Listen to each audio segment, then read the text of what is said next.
Всем привет, с вами Евгеньевич, вы на канале Red Army Airsoft, и это свежий выпуск новостей из мира страйкбола за последние пару недель. Так вышло, что в последнее время мы немного выпали из процесса, и на канале видео выходили не так часто, как бы этого хотелось. Но связано все это дело не с коронавирусом, а с тем, что у нас переехала студия, и нам в срочном порядке пришлось заниматься стройкой нового рабочего места. Но, слава богу, что все это дело практически полностью закончено, и уже на следующей неделе на канале будет несколько новых обзоров, и новости будут выходить намного чаще.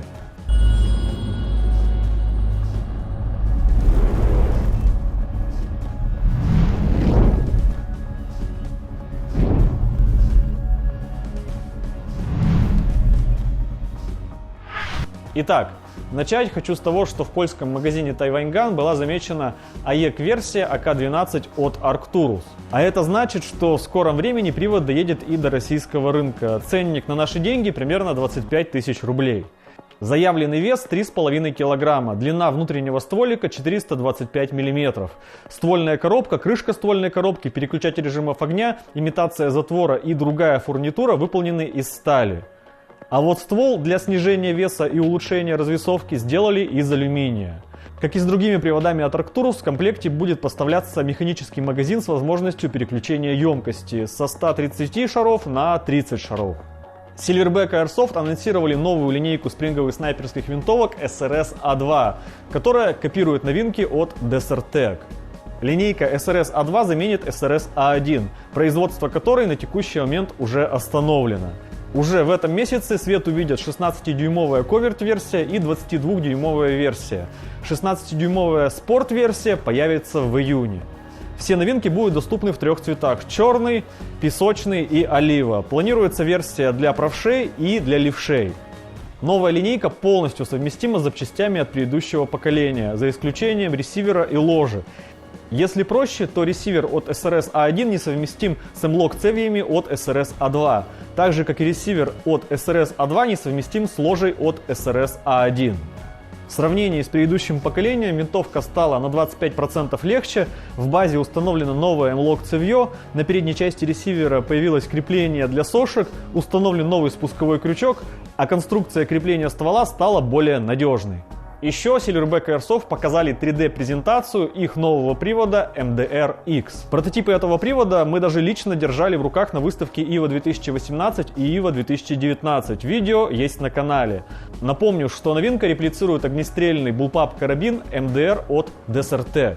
Страйкбольная версия MDR-X при общей длине всего 700 мм оснащена 430 мм стволиком AEG типа. Вес привода вместе с магазином 2,6 кг, что очень немного. Питание шарами происходит от магазинов а-ля 7,62 НАТО, штатные магазины на 80 шаров. Также заявлена совместимость с магазинами от SRS-25, от GNP и ANK. Гирбокс, как мы уже рассказывали, достаточно интересной конструкции, свой уникальный. При этом часть основных запчастей подходит от стандартных гирбоксов второй и третьей версии. В базе установлена электроника для управления режимами огня и работой мотора. Камера хопапа роторная, уникальной конструкции под стандартные AEG-стволики и резинки. Конструкция привода позволяет быстро менять ствол без извлечения гирбокса и полной разборки. Еще Silverback сообщили, что в планах компактная версия MDR-C, а также куча различного сменного внешнего обвеса. Это и цевья, и стволы разной длины, адаптеры для магазинов для М4, приклады, антапки, планки для доп. Оборудования и так далее. Кстати, объединение страйкбольных снайперов России в своей группе ВКонтакте начали серию публикаций с отзывами реальных игроков по запчастям для тюнинга от различных фирм. Если вы интересуетесь темой снайпинга и вам интересны реальные отзывы о запчастях, то ссылку я оставил в описании. Пользуйтесь. Tagin продолжают делиться подробностями с тестов их нового миномета Dominus. Последние тесты показали, что максимальная дистанция при встречном ветре 3 метра в секунду и температуре плюс 4 составляет 294 метра. Минимальная при тех же условиях 80 метров. Время полета мины при таких условиях 18 секунд. При этом на всех дистанциях мины падают в круг диаметром 10 метров. То есть кучность стрельбы миномета на всех дистанциях это 10 метров.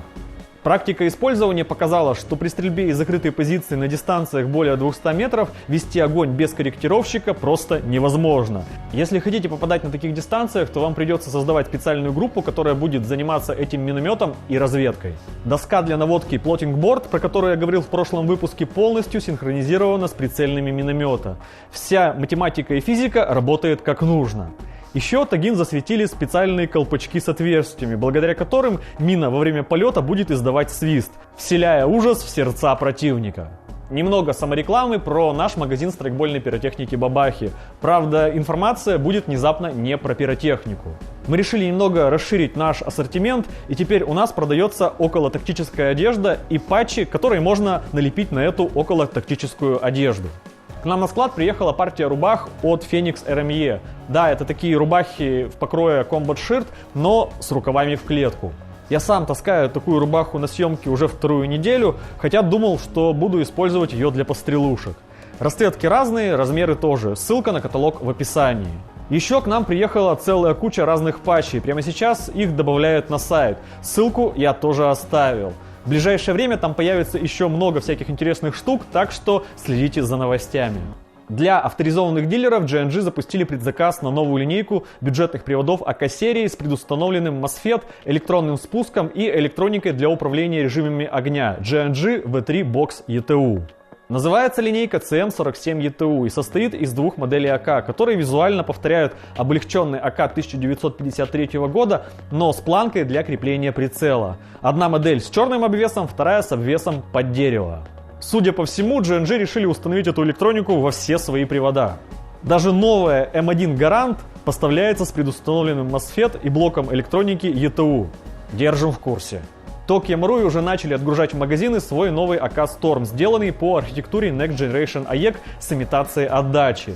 Некоторые магазины даже уже успели засветить фото новинки. Аккумулятор, как и ожидалось, находится в цевье. В комплекте с автоматом идет очень хороший набор аксессуаров. В магазин Airsoft Sports приехала большая поставка всяких ВВД штук от Wolverine Airsoft. Если вы хотите собрать себе спецсофт-поливалку на ВВД, то в наличии есть множество комплектов на ВВД-системе Inferno для М4, АК-серии и даже для пулеметов М249.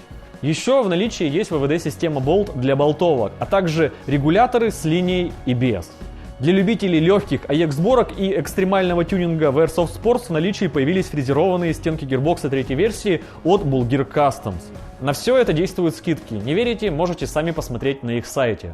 Evike Airsoft запустили предзаказ на комплект внешнего обвеса для превращения привода М4 серии в Striker Electromagnetic Cannon. Если честно, я не знаю, из какого мира или сеттинга эта пушка, но, судя по описанию, она должна использоваться какой-нибудь очередной космической морской пехотой. Производитель 6 мм ProShop. Материалы нейлон, алюминиевый сплав, некоторые детали сделаны из алюминия на ЧПУ станке. Из фишек на прикладе есть индикатор батареи, который внезапно показывает, сколько осталось заряда аккумулятора. Ценник $84 за комплект. Российская компания Stahl Airsoft Arms продолжает работать над своей страйкбольной версией российского пистолет-пулемета PP-2000. На фото макетная сборка с внутренними макетными деталями. Производитель отмечает, что уже заметен хороший баланс, центр тяжести находится где-то на уровне рукоятки, гир хорошо балансирует изделие, привод ощущается как продолжение руки. Других подробностей у меня пока нет, но если производитель будет делиться, мы будем следить за новостями. Ares анонсировали новый быстрый лоудер с незамысловатым названием Ares Magazine Speed Loader, который подозрительно сильно похож на всем известный лоудер от Odin. Версия от Ares позволяет быстро заряжать AEC и ГББ магазины М4 серии. За один полный оборот лоудер заряжает 10 шаров. Отсек с шарами находится не в самом лоудере, а во внешнем резервуаре. В качестве резервуара может использоваться как специальные бутылки с шарами от Ares, так и стандартные пластиковые бутылки, например, от минералки или Кока-Колы.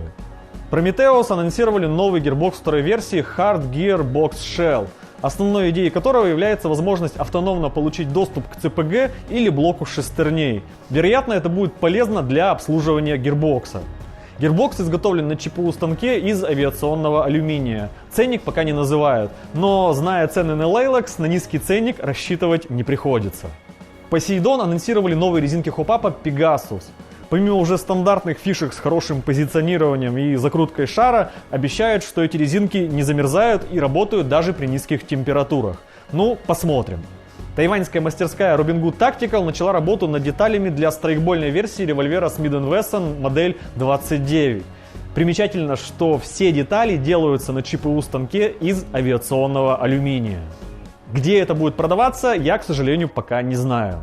Pro Arms Airsoft тоже заняты производством алюминиевых деталек для страйкбольных пистолетов. В их случае это внешние стволы и затворы для Glock 17 от VFC Humarex. На этом я, пожалуй, закончу. Про остальные новости я расскажу уже в следующем выпуске, а он будет очень и очень скоро. Пока предлагаю обсуждать эти новости в комментариях, ставить ваши уверенные пальцы вверх, подписываться на канал, не забывайте нажимать на колокольчик, чтобы не пропускать новые выпуски. До скорого!